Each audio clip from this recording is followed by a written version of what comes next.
Chapter 1. The Coldest Night. The wind in Cincinnati didn't just blow that Friday in December, it interrogated. It cut through my old brown coat like it had a personal grievance against my 72-year-old bones. But there I was, standing on the frozen porch of the very house I had paid off with my own sweat, watching my son, Edwards, pull the door shut. Behind him stood his wife, Hazel. She didn't look angry. She looked satisfied. "Dad," Edwards had said. It wasn't an apology. It wasn't, "I'll call you." It was just a label, a footnote he was actively skipping over. The lock clicked. "Let me back up 20 minutes, because you need the full picture before you decide who the villain is in this story. Spoiler alert, it isn't me." For 3 years, I had been living in that 4-bedroom house with Edwards and Hazel. It was supposed to be temporary, just a place to stay while my arthritic knees recovered from a heavy surgery. That was the agreement. But Hazel had a different vision. Over the months, I watched her build a case against me. It started with heavy sighs whenever I walked into the kitchen. Then she'd accidentally sit in my designated chair at the dining table. Paper cuts dressed up as hospitality. But that night, she stopped pretending. I was in my room, the small one off the hallway that used to be a storage closet, when I heard them arguing in the kitchen. The walls were as thin as Hazel's excuses. "He's not even sick anymore, Edwards." Hazel's voice had that sharp, practiced edge. "He walks around here like it's his house." "It was his house, Hazel," muttered Edwards. "Past tense, we are the ones making the payments now," she snapped. I smiled bitterly to myself. I had made 20 years of payments on that house before handing Edwards the deed. But sure, past tense. Then came the heavy blow. Hazel started listing the costs of my Medicare, the groceries, and how I supposedly had too many opinions on how she raised the kids. For the record, I only mentioned once that the boys probably shouldn't eat sugary cereal for dinner 3 nights in a row. "He needs to go to a facility," Hazel said flatly. A facility? A nursing home? My daughter-in-law had been quietly browsing the internet to find a place to warehouse me, like a piece of old furniture taking up too much space. I didn't wait to hear the rest. I put on my coat, the one my late wife Violet bought me back in 2003, grabbed the small emergency go bag I kept packed, and walked into the kitchen. "I've heard enough," I said, my voice steady. "I'm leaving." "Dad, don't," Edward started, looking at the floor. Hazel lifted her chin defiantly. "Nobody is forcing you out tonight, Arthur." "You've been forcing me out since Labor Day," I replied. "I'm just finally listening." As I walked to the front door, Hazel shouted the words she'd been saving up. "Good. Get out, you useless burden." And with that, I stepped into the blizzard. Chapter 2. The Silent Empire. I started walking west toward the community center. My left knee, the bad one, throbbed violently. I slipped on a patch of ice and barely caught myself on a parked car. Breathing out plumes of white steam, I pulled out my phone. I didn't call Edwards. I called Dante Ramirez, a veteran officer at the Cincinnati Police Department. Ramirez was the cop who arrived on the scene 30 years ago when my Violet passed away in a tragic accident. He had stayed with me until the sun came up. "Ramirez," I said when he picked up. "I'm at the corner of Montana and Buda. I fell. I need a minute." "Don't move, Arthur," Ramirez said, his voice instantly switching to cop mode. "I'm on my way." While I waited, sitting on the hood of a stranger's Buick, the freezing cold started asking me questions. "Why didn't you tell them, Arthur?"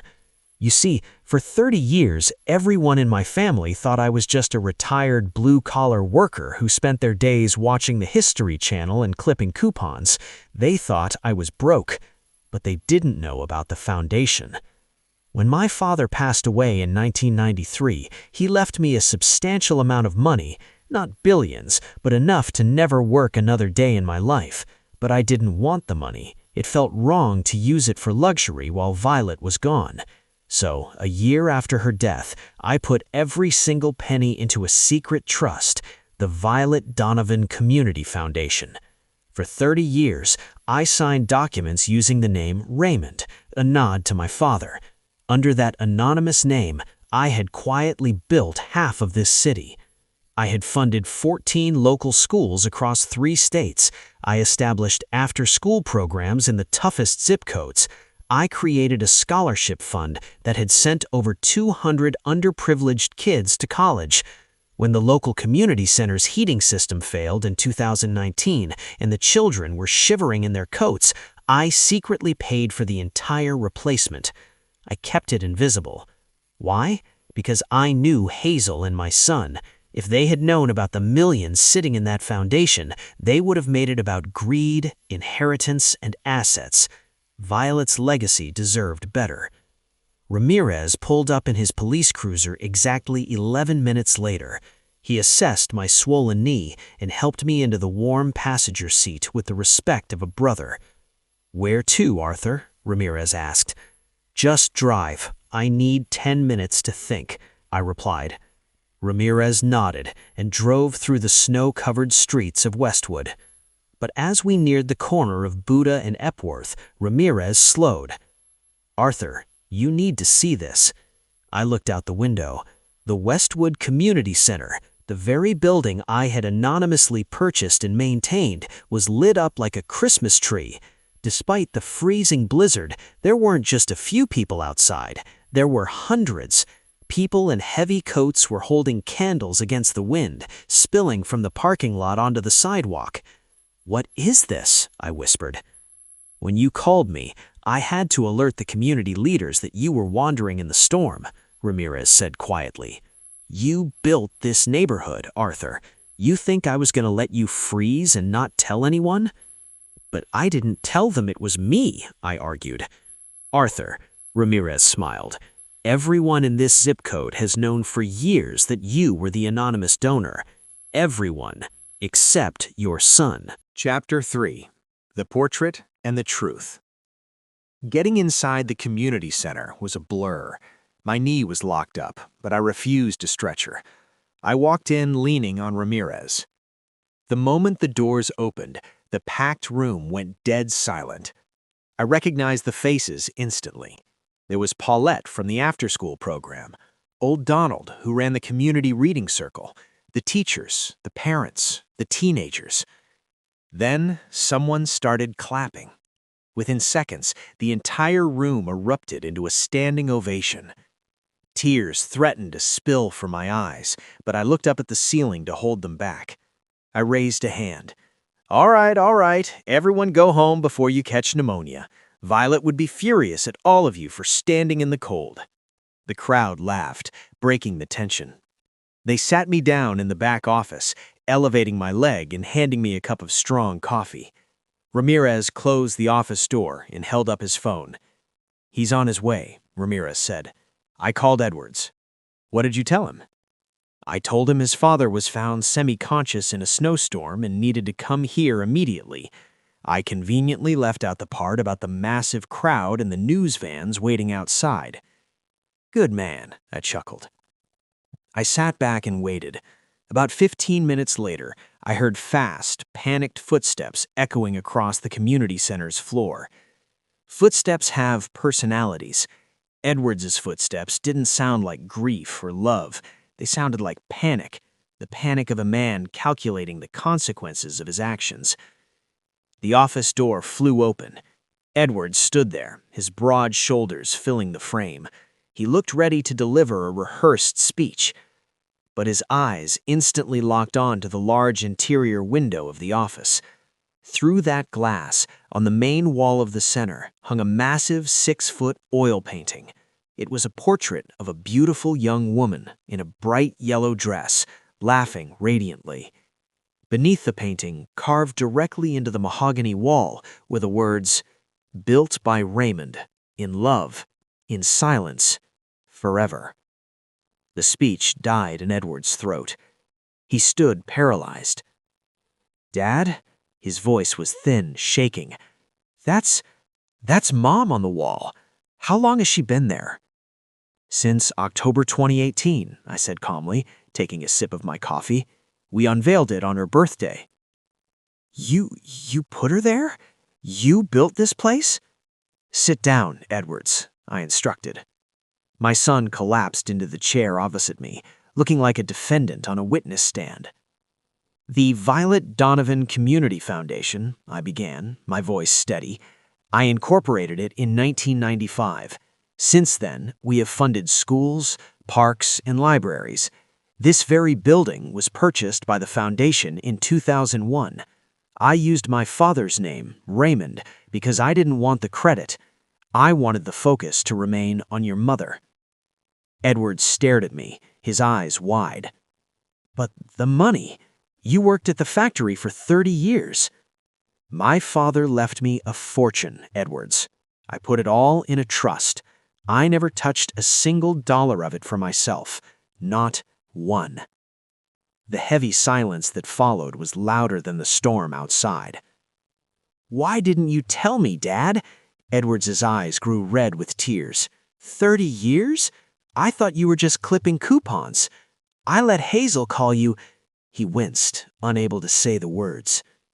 "Because you would have told Hazel," I said directly, "and Hazel would have turned your mother's legacy into a conversation about assets, net worth, and inheritance. This wasn't about money, son. This was a monument to the woman who made you possible." Edwards put his face in his hands and wept. Chapter 4. The Final Verdict. While my son broke down, his phone on the desk started buzzing relentlessly. He didn't pick up, but he turned the screen toward me. There were 17 missed calls from Hazel, her mother, and her sister. At the top was a frantic text from Hazel. "Edwards, turn on the 11 p.m. news right now. They're saying your dad built the entire community center. They're saying he's a multi-millionaire philanthropist. Please tell me this is a joke." I didn't feel triumphant. I just felt incredibly tired. Hazel, who had stood in her kitchen and labeled me a useless burden, was now watching the nightly news realize just how wrong she was. "I'm sorry, Dad," Edwards choked out. "I'm sorry I stayed silent. I'm sorry I let her treat you that way." "I accept your apology, Edwards," I patted his arm, "but we are not going back to that house tonight."